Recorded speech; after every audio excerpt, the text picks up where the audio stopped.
So what is the perfect conifer for growing in Middle Tennessee? It's actually a trick question because in my opinion there is no perfect conifer. Take a look at this. Thuya green giant in the foreground here and compare it to the one behind it in the background up there. You notice that yellow color? The whole tree is turning brown and I might not notice it if it weren't for the fact that it's planted right next to another one. Can you see that difference? There, take a look at that in the background. Let me show you another angle. I'm going to take a look from this side.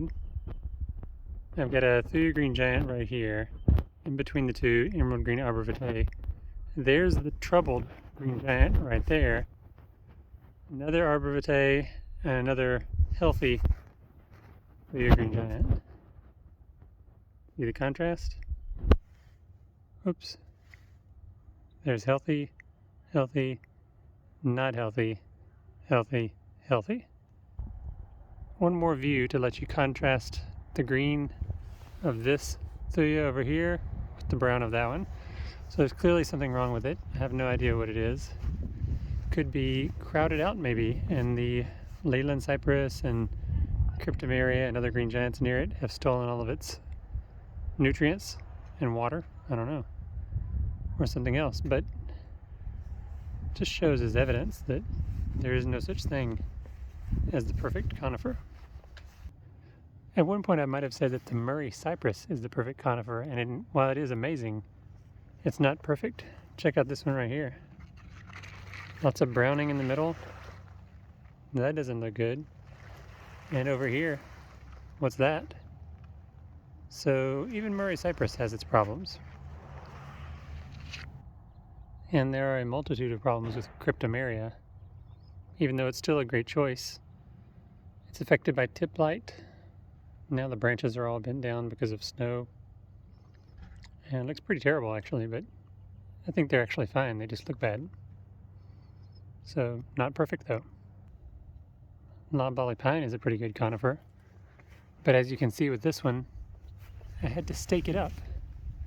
It grew so fast that it fell over. So that's a disadvantage. Not only that, when it does get big, all the lower branches are going to die out, and it's just going to be a tall trunk with foliage at the top. So no privacy. And I thought for sure the most rock-solid conifer was the native eastern red cedar. After all, it does grow here.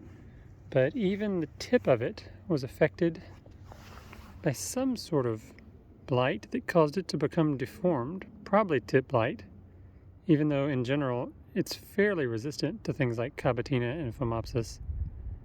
It was still strong enough pathogen load to cause deformities at the tip, right where I need it to grow. I actually have to trim that off. And I mentioned in another video that I've seen our native cedars had a lot of trouble with heavy snow and ice, broken branches, snapped trunks. So eastern red cedar is not perfect, although still great. Norway spruces do grow pretty well here for a spruce, but I've still lost several of them. I'm not sure why, maybe just heat stress, pathogen stress.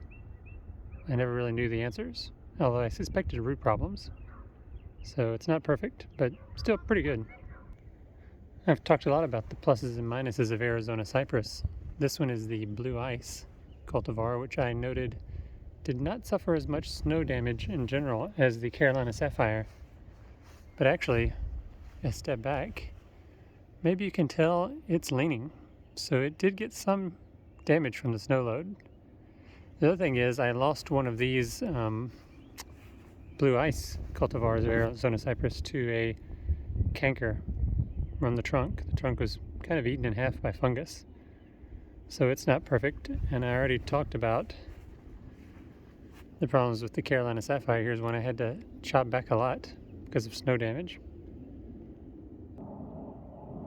So far I haven't had any problems with the blue Atlas cedar, but they are pretty slow growing, and it takes a really long time for them to fill in, which is not perfect.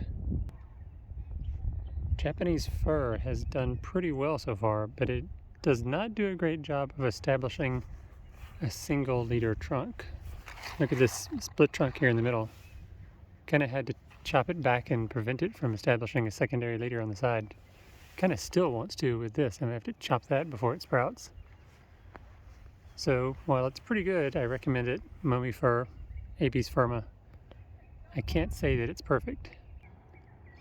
I've seen some really fantastic examples of deodar cedar, but it has plenty of problems, including susceptibility to root rot, and check out those brown needles, frost damage. It also breaks bud pretty early. Can you see that new growth coming out there? We're not even out of March yet, so that sets it up for frost damage, which has happened a couple times.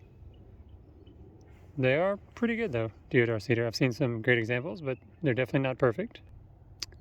Here's the incense cedar, and the jury's still out on this. Maybe this is perfect, I don't know. It's resistant to armillaria root rot, and probably other root rots. Pretty fast growing, seems to tolerate the cold well. Actually, it's got a pretty amazing bronze color from the cold.